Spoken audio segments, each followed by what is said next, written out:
Okay, so as the tagline suggests, I call bullshit on the Smith & Wesson Bodyguard 2.0.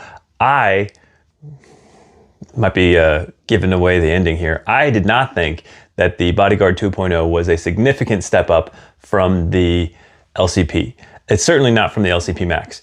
I got a hold of one like through the rental program at my local range and just shot it inside the indoor range. Maybe it's because the indoor range and it was on the indoor range, and shooting an indoor range just sucks in general because you're getting all the reverberations and other people around you, but I thought it was terrible. I didn't think that, I've been seeing videos of people saying that this just doesn't recoil at all, but I thought it recoiled significantly. So that being said, just about every year, Nick and I, we get to about this time of year and we do like a 380. We've been arguing for like 3 years over what's the best like pocket carry 380, even though neither of us carry them in our pockets, and arguably you shouldn't either. I don't know. It's if you whatever, carry in your pocket if you want.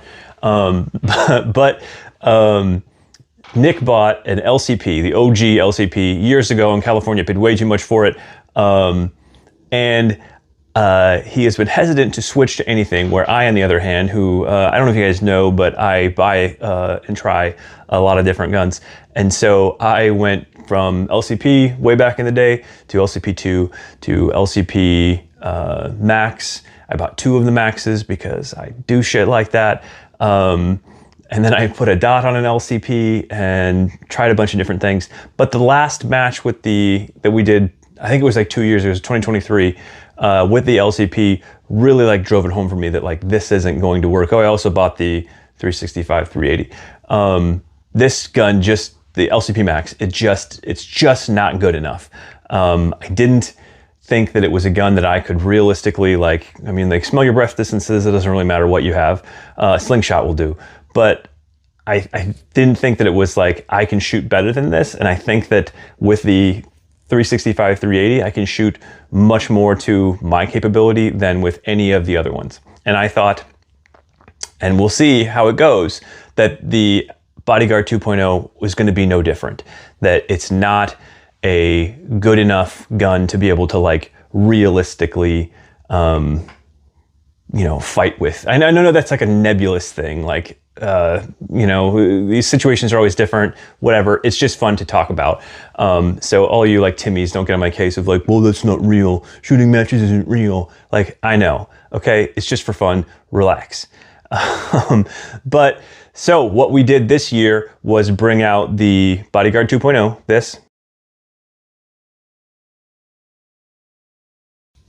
And the 365, 380, sans the dot. I put the dot back on after we stopped, or after we finished the match.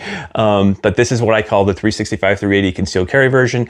I still think that if you're going to carry the 365, it's a much more comfortable gun to shoot and carry and have in the 380 configuration. This configuration specifically, with the flush fit mag, without the 12-round mag, without a pinky extension, this is a much better, easier gun to shoot than in 9mm. If you're going to go any bigger than this, it's probably, there's no difference. You might as well carry the 9mm. Now, with that being said, we also shot this, which is the 365 Lux, which, as you can see, is bigger, heavier, dottier than most of the pocket 380s. But so this would probably be like a better comparison with like the 380 Cheetah or some of those other larger kind of mid-sized 380s, like Glock 28 maybe. But this, it just spoke to me when it came out, and I just really wanted to try it, so I bought it. And it being 380 time of year, we threw it in the match to try this as well. So all that being said, let's take a look at the stages. I'm going to show you Nick shooting one, me shooting one, Nick shooting one, me shooting one. I only have hat cam for me, so it is what it is. We kind of just shot a 6-stage match, two with the Bodyguard 2.0, 2 stages, 2 stages with the 380 concealed carry, and 2 stages with the Lux. So let's see if I'm right. Is the Bodyguard 2.0 bullshit and it's just the same as an LCP, or is it a shootable gun? Are you ready? Stand by. Oh.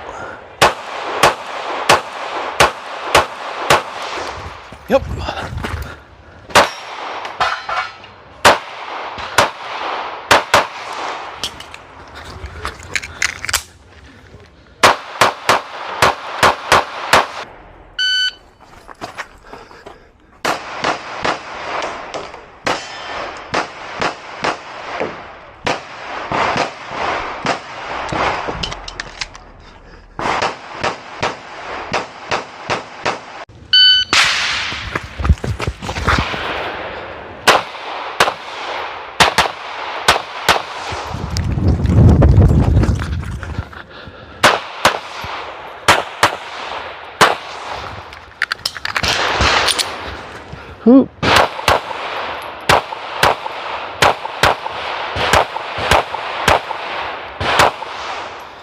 you're finished, I'm ready for clear. I think I'm done. Clear, 5-4, pull trigger, no slinger. Ranges clear. Bodyguard. That really sucks. 1.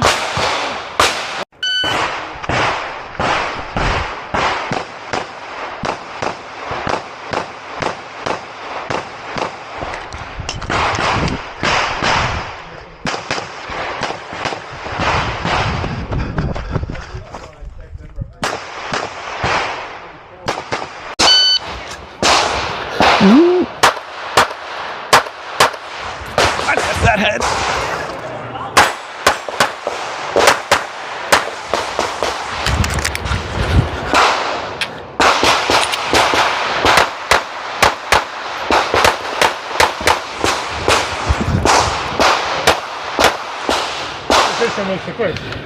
Clear, 5-4, pull trigger, no slinger. Range is clear. 2197. Bodyguard. That doesn't recoil at all. 0-0.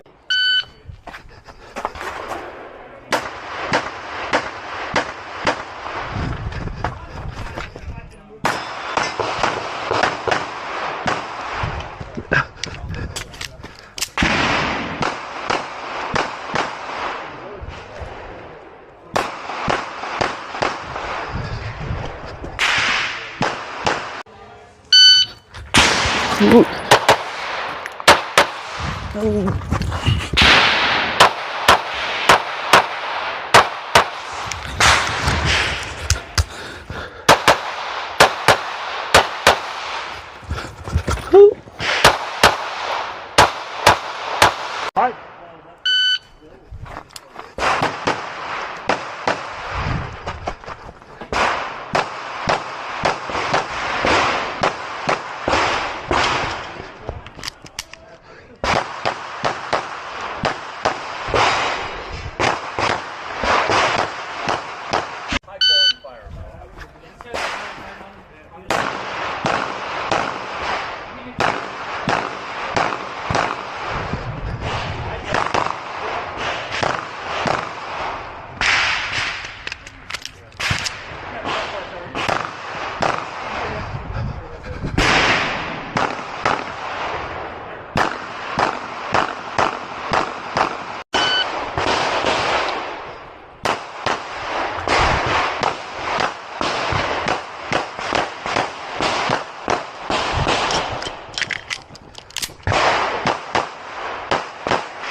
Okay, so those are the stages.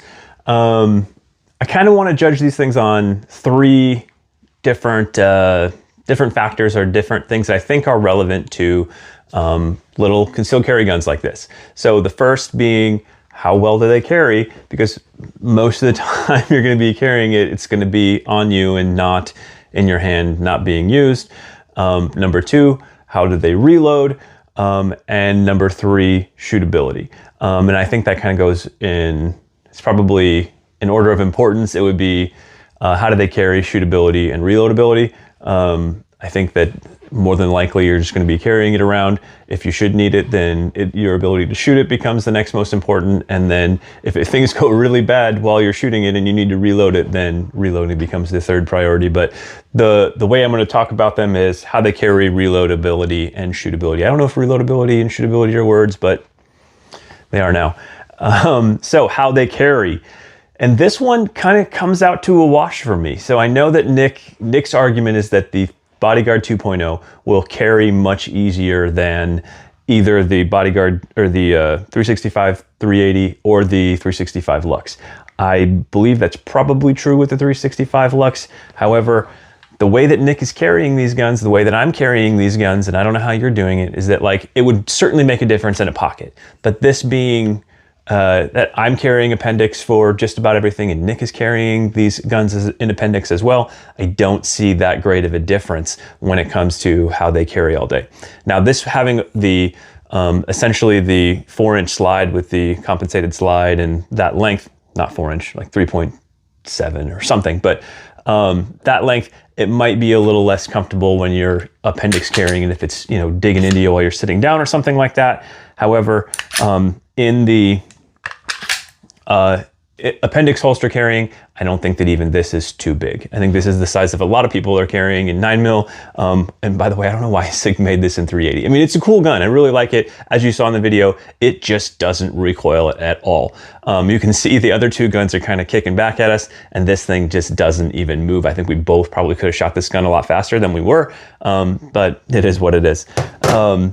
The 365, 380, even with the dot, this thing just tucks away. I don't think that there's really any difference if you're going to be appendix carrying between this and a Bodyguard 2.0.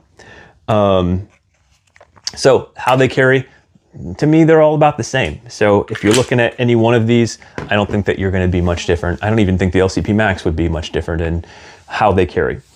Reloading, that really becomes tricky with these little guns.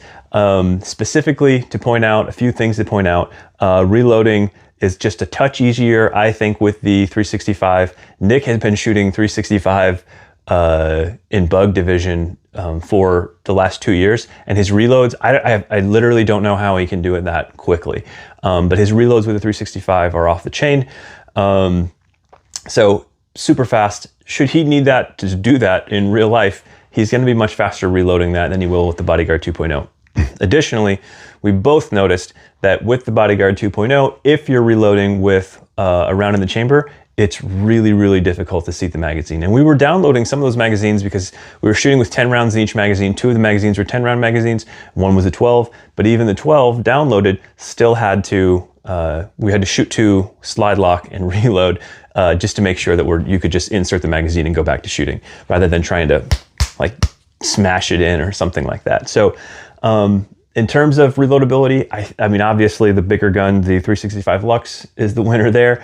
Then the 365 concealed carry 380, and finally the Bodyguard 2.0. So where you're making up for that, I guess, is a little bit of in concealability. Like if you wanted to pocket carry the Bodyguard 2.0, you could, whereas you couldn't with the other two. So I don't know. But our third and final category, shootability, that's where things kind of start to show their differences, I think. The Lux obviously is coming in first. It was really unfair to shoot this gun, comparing them to the other two. But like I said before, this thing just doesn't recoil. So like if you're walking around carrying one of these and you've got a dot on it, even with irons, like the thing just doesn't recoil. So you can just hammer home. It's my opinion that if you're carrying something as big and heavy as this, you could probably be carrying a 9mm, but if you were going to carry the 380, you could probably, at least I could probably be just about as good with this gun. The 2 stages that I shot with this gun at the match, I won those stages for the entire match. So like, I think that this is just about, a person can be just about as capable with this gun as they could with a larger gun in 9mm. So that is a big boon for that gun, in my opinion. Does that mean I'm going to carry it in this configuration? Probably not. It's a bit heavy. Maybe I'll throw a 9mm barrel and slide on it and see if, well, I know it'll work and carry that. I don't know. That might be an interesting video too. Maybe. Next, the 365, 380. This, you know, there are certainly iron-sighted guns that I could shoot better than this gun. The reloading slowed me down a bit in the stages where I shot it, but I don't think that I could shoot this. It was just shooting it as a dream. It's just easy.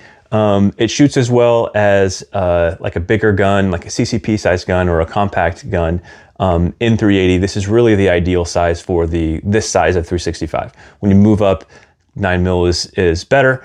But this is, in my opinion, what the 365 should have been, but I don't think it would have got as much attention if this was the first 365 they came out with. So that being said, moving on to the Bodyguard 2.0, I will give it credit. It is not in the same league as the LCP Max.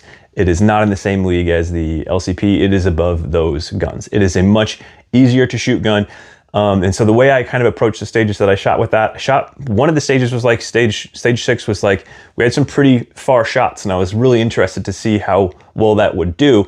And I took a couple extras at one of them just to see like, hey, I'm going to give myself a little extra, chance of hitting the 0 here. But overall, I was like down like 4 points on one stage with the really long, farther shots. You know, a 15-yard shot with that little gun is quite a long shot for that little thing. But, you know, down 4, I was happy with that. And on the other stages, the other stage I shot with it, I just kind of approached it like, I'm just going to shoot this I'm not going to try and outrun the sights or shoot that. There was that swinging or a drop turner. I'm not going to try and just blast away at that. I'm just going to shoot it as quickly as I see the sights. And I was down 1 or 2 on that stage. So like, it is a much more shootable gun than the LCP original or the LCP Max. However, I don't even think Nick will disagree with me. He can chime in the comments and tell you what he thinks about the 2 of them.